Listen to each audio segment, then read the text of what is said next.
Hello, in front of me I've got Mazda CX-3. In this video I'll show you how to enter and manage navigation.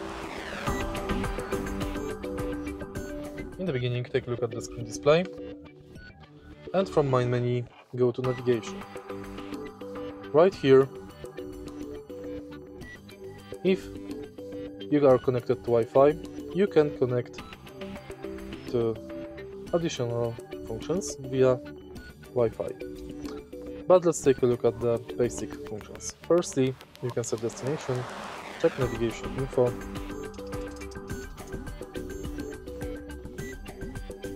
places nearby, you can change view mode,